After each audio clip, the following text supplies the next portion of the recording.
नमस्कार दोस्तों, मैं हूं आपका मैथ्स गुरु। एक बार फिर से आपके सामने लेकर आया हूं मैथ्स। हंसते रहिए, पढ़ते रहिए। तो सबसे पहले हमने टॉपिक पढ़ा था लाइंस एंड एंगल्स का, लेक्चर नंबर 1। आज है हमारे पास लेक्चर नंबर 2। तो लेक्चर नंबर 2 क्या कह रहा है, हमें कॉन्सेप्ट सिखाने जा रहा है पैरेलल लाइंस का और पैरेलल लाइंस के कारण बनने वाले एंगल्स का।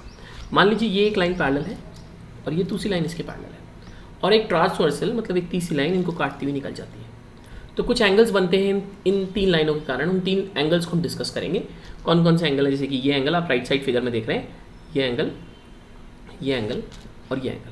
कौन से एंगल्स को क्या कहा जाता है और वो आपस में इक्वल होते हैं या नहीं होते हैं, या उनका सम क्या होता है, वही आज हम डिस्कस करेंगे। तो सबसे पहले हम बात करते हैं कॉरस्पॉन्डिंग एंगल्स की। वही वापस से लाइन बनाएंगे, ये लाइन, एक ट्रांसवर्सल इसको कट करके। अब कॉरस्पॉन्डिंग एंगल्स को पहचानने का तरीका क्या है। अगर एक एंगल बाहर वाला है तो दूसरा एंगल अंदर वाला होगा। बाहर वाला एंगल इज इक्वल टू अंदर वाला angle. They are known as corresponding angles. Same concept इस तरफ देखिए, अगर इस तरफ ये बाहर वाला एंगल है तो इस तरफ ये अंदर वाला एंगल है।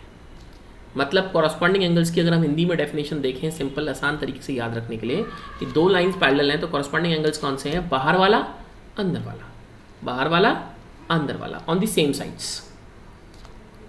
एक और फिगर में देखते हैं, अगर इधर मैं पहले अंदर वाला ले लूं तो इसका कॉरस्पॉन्डिंग एंगल्स कौन सा होगा, इसका कॉरस्पॉन्डिंग एंगल होगा बाहर वाला, अंदर वाला, बाहर वाला। ऐसे ही अगर मैं इसको ले लूं, दिस इज अंदर वाला, तो इसका कॉरस्पॉन्डिंग एंगल विल बी बाहर वाला। तो कॉरस्पॉन्डिंग एंगल की बहुत सिंपल सी डेफिनेशन आ गई। एक एंगल अगर बाहर का है तो एक एंगल अंदर का है। Outside inside, inside outside, this is the corresponding angle combination. तो इस फिगर में अगर आप ध्यान से देखें तो कौन कौन से कॉरस्पॉन्डिंग एंगल्स हैं। आपकी कॉरस्पॉन्डिंग एंगल पर नेमिंग कर देते हैं, 1 2 3 4 5 6 7 8। अब कॉरस्पॉन्डिंग एंगल्स के पेयर देखे जाएं तो कौन कौन से हैं, एंगल 2 और 6, एंगल 1 और 5, एंगल 3 और 7, एंगल 4 और 8। इनके बीच में रिलेशनशिप क्या होता है कॉरस्पॉन्डिंग एंगल्स के बीच में, ये आपस में इक्वल होते हैं। They are equal to each other. तो कॉरस्पॉन्डिंग एंगल का कॉन्सेप्ट याद रखिए क्या है, बहुत आसान कॉन्सेप्ट है।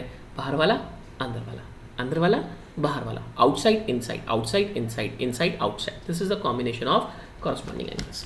कॉरस्पॉन्डिंग एंगल्स तभी होंगे जब आपकी दो लाइन आपस में पैरेलल होंगी और उसको एक लाइन ऐसे कट करके भी चली जाएगी। अगले एंगल देखते हैं, जेड बनना। जेड मतलब अल्टरनेट इंटीरियर एंगल्स। ये देखिए एक जेड बन रहा है, तो जेड के इस तरफ वाला एंगल और इस तरफ वाला angle, they are known as alternate interior angle. जैसे 4 और 6 है।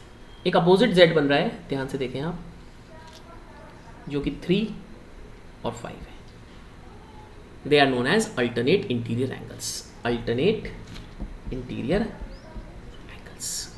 इनकी क्या प्रॉपर्टी है, कौन कौन से, पहले तो 4 और 6 है, 3 और 5 है। इनकी प्रॉपर्टी क्या कहती है हमें, इनकी प्रॉपर्टी बहुत सिंपल प्रॉपर्टी कहती है जो हमने पीछे देखी थी, equal to alternate interior angle mean Z. Alternate interior angle mean Z, A Z, A to Z होता है, आपको याद है एबीसीडी। एबीसीडी को पूछता है तो क्या बोलता है, ए टू जेड। तो वही डेफिनेशन है, अल्टरनेट इंटीरियर एंगल्स कौन से हैं, जहां पर आपका जेड कॉम्बिनेशन बन रहा है, जहां पर आपका जेड कॉम्बिनेशन बन रहा है। Very easy, very simple. तो एक बार हम फिर से रिवाइज कर लेते हैं, हमने क्या सीखा। हमने सीखा कि अगर कोई दो लाइन पैरेलल है, एक लाइन ट्रांसवर्सल बनी, तो कॉरस्पॉन्डिंग एंगल की क्या प्रॉपर्टी है, एक एंगल बाहर वाला, एक एंगल अंदर वाला, एक एंगल बाहर वाला, एक एंगल अंदर वाला।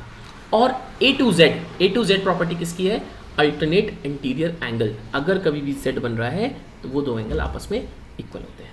अब तीसरी प्रॉपर्टी पढ़ते हैं, लाइन पैरेलल है, ट्रांसवर्सल उसको काट रही है।